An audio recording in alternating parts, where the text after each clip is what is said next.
මේ පැත්තේ අත කඩලා මූණ වහලා සරදියල. එහා පැත්තේ මම්මලේ මරික්කාරී ඉන්නේ. සරදියල කතෝලික දෙනා සරදියල වෙනුවෙන් අවසානයේදී බයිබලය කියවනවා. මම්මලේ මරික්කාර මුස්ලිම්සා එයා වෙනුවෙන් අල් කුරානය කියවනවා. ඒක යම් කිසි ලෙඩක් අසනීප හැදිච්ච මිනිස්සෙක් කෙල්ලුම් ගහ කෙල්ලා මරන්න බෑ. නීතියෙන් තහ අනීති විරෝධී. මිනිස්සෙක් කෙල්ල මරනවා නම් 100%ක් නිරෝගීමත් මිනිස්සෙක් වෙන්න ඕන. වෛද්‍ය වෛද්‍යවරයෙක් ඉන්නවා යා නිර්දේශ කරන්න ඕන අධිකරණයේ මෙයා 100%ක් නිරෝගීමත් එල්ලා මරන්න සුදුසුයි කියලා එල්ලා මරන්න බෑ. ඒ නීති ඔක්කොම ගන්නවා 1864 පස්වෙනි මාසේ 7 උදෑසන 10 සර්දිලි මම්මලේ මරික්කාරගෙන එල්ලා මරනවා.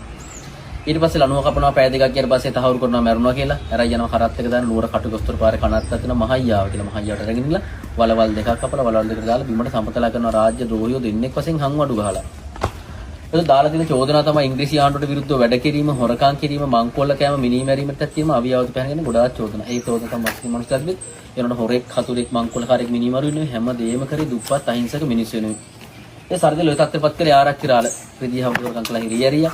ඉම්මලා තමන්ගේ ඥාති මස්සිනා සල්ලි මල්ලට තන්නයි පාවලා දුන්නා. සත පහක්වත් හම්බෙලා නැහැ. ගමේ මිනිසුත් ගහලා එලවලා. සිංහලේ හිරියරියා සිංහලේ පාවලා දුන්න මරණකම්ම ළඟට වෙලා හිටිය මුස්ලිම් මිනිස්සයා මම්මලේ මරික්කාර විතරයි.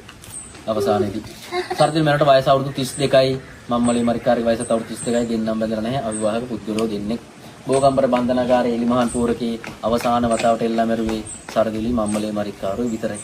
සර්දිල් කියන උස මහත එකපත් තියෙන පුද්ගලයෝ අඩි 5යි අඟල් 3යි උස කෙට්ටු හින්දාරි පුද්ගලෙක්. අපිට අර සර්දිල් ලොකුයි මහතයි කියලා නෑ. කෙට්ටු මිනිස්සෙක් අඩි 5 අඟල් 3 උස එල්ලා මරණ සුළු මොතලෙන් සර්දිල්ගේ මම්මලේ මරික්කාර දින ඡායාරූප දෙකක් කරන්